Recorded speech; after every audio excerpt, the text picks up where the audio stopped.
ká tiẹ̀ sọ pé Funke Akindele kò tí ì má rí àwa fẹ́ ní kọ́ àwa ń wò kan náà àwọn onífíìmù yẹn tó lè fẹ́ for example now irú Ibrahim Chatta ṣé standard ẹ̀ fẹ́ Funke Akindele. Ibrahim Chatta kẹ̀ ìyẹn ò lè fẹ́ Funke Akindele o. Kí ló dé. Kí ló dé bíi ti báwo kò lè fẹ́ Funke Akindele sí Ibrahim Chatta ni. ok Ọdúnladé Adékọ́lá ńkọ́. Ọdúnladé kẹ̀. kò lè fẹ́ why branding Funke Akindele bó ṣe wà yẹn gbogbo alamọ̀ náà. Ìtẹ̀lẹ̀ ńkọ́. kí ló ń ṣe yẹn náà ìwọ náà wò ó gbé mọ́tì sẹ́gbẹ̀ẹ́ big stout. Ibrahim tẹ̀lẹ̀ bíi ti báwo.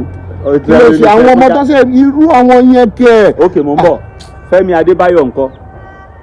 o ti rí yẹn wo sáà yẹn bó ṣe lọ Fẹ́mi Adébáyọ̀ yẹn because kò síbi tó all rounder ní bọ̀bọ̀ yẹn ebi ò rọ́mọ tí yẹn ò lè fẹ́ bó ṣe wọ̀n yẹn òun gangan fúnra rẹ̀ òun náà ní branding títí ẹ̀. Lateef Adédìméjì ńkọ́.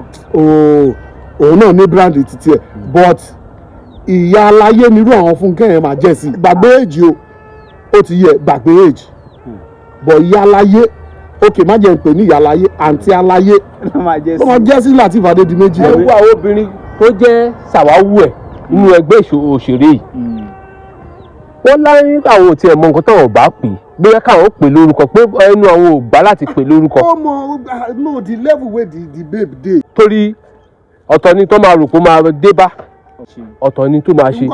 ok wo fíìmù tó ṣẹ̀ṣẹ̀ ń sìn nǹkan táwọn èèyàn mọ̀ pé tó lè ṣẹlẹ̀ ló ń ṣẹlẹ̀ nínú story ilé ó dẹ̀ sọ pé story ilé ayé mọ́mí òun nìyẹn pé nǹkan tó bá wù anybody kọ́ sọ and na true.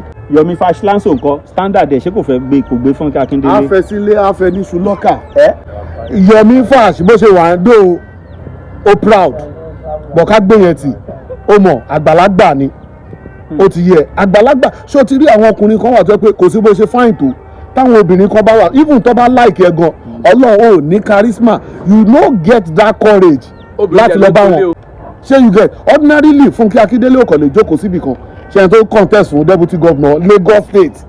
Saheed Balogun ńkọ́. àwọn tó lọ ń dá àwọn yẹn kálá àwọn yẹn ló fi bẹ̀rẹ̀ fún mi ni máa bẹ̀ fà báyìí Funke Akindele ibi tó position ara ẹ̀ sí ibi tó ibi gẹ́rẹ́jẹ́ là ń bá gbà ẹni tó ti jáde fún deputy governor Lagos State ká ló wọlé báyẹn ok kọ̀ wá wò ká ló wọlé deputy governor Lagos State ni kò wá ní Ibrahim Chatta ó jókòó sí ẹgbẹ́ nígbà tó jáde lọ. ó máa kí oríkè ni. kò sí ní bó bá ṣe fẹ́ pákéjì ara ẹ̀ ó sì máa fọkọ̀ náà ni.